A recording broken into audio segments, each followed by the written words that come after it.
TMC में जो minister है, जो एमएलए हैं, इतना काटमानी खाए हैं कि आदत पड़ गया है, चर्बी हो गया है।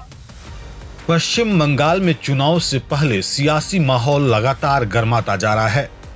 इसी बीच सत्तारूढ़ पार्टी टीएमसी द्वारा अपने 74 विधायकों के टिकट काटने के फैसले ने राजनीतिक हलकों में हलचल मचा दी है। इस मुद्दे पर अब भाजपा की ओर से भी तीखी प्रतिक्रिया सामने आई है। खड़गपुर में भाजपा नेता और उम्मीदवार दिलीप घोष ने टीएमसी पर जमकर निशाना साधा।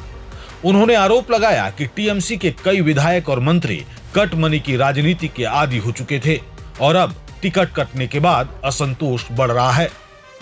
दिलीप घोष ने कहा कि बड़ी संख्या में टिकट कटने से पार्टी के अंदर नाराजगी है और कई नेता अब दूसरे विकल्प तलाश रहे हैं।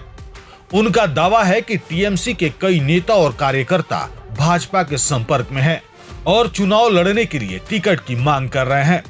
टीएमसी में जो मिनिस्टर है, जो एमएलए हैं, इतना काटमानी खाए हैं कि आदत पड़ गया है, चर्बी हो गया है। इतना सुविधा मिला है तो अब जब छूट जाएगा ना तो नाराज तो होना ही है। 74 एमएलए का टिकट काटा है, सब नाराज है। आधे लोग बीजेपी से कांटेक्ट कर रहे हैं टिकट के लिए। उन्होंने यह भी कहा कि पिछली बार भाजपा से उम्मीदवारों के चयन में कुछ गलतियां हुई थी, जिसका खामियाजा पार्टी को भुगतना पड़ा। लेकिन इस बार पार्टी की रणनीति बदल चुकी है और किसी भी ऐसे व्यक्ति को मौका नहीं दिया जाएगा जो जीत की संभावना नहीं रखता। पिछले बार हमने गलती की थी, हारे लोगों को दिया हुआ, तो उसका भी नतीजा भुगतना पड़ा। अभी तो बीजेपी किसी को एंट्री नहीं दे रही है। टीएमसी हमसे लड़ नहीं पाती है, इसलिए चुनाव कमीशन में बार बार जाती है। जाने दो, वही करना। जो चुनाव कमीशन को गाली देते हैं, गो बैक बोलते हैं, काला झंडा दिखाते हैं, उनके पैर पकड़ते हैं जाके दिलीप घोष से लड़ने के लिए। हिम्मत है तो सामने आओ।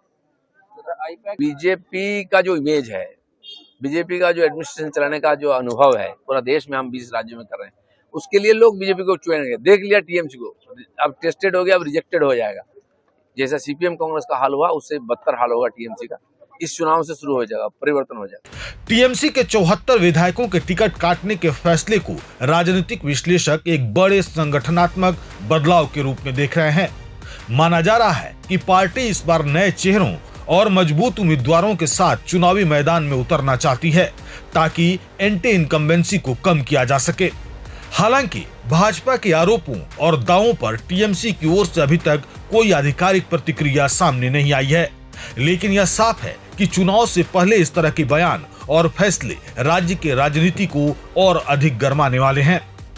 पश्चिम बंगाल में जैसे जैसे चुनाव नजदीक आ रहे हैं, वैसे वैसे राजनीतिक दलों के बीच आरोप प्रत्यारोप का दौर तेज होता जा रहा है। आने वाले दिनों में यह सियासी घमासान और तेज होने की संभावना है।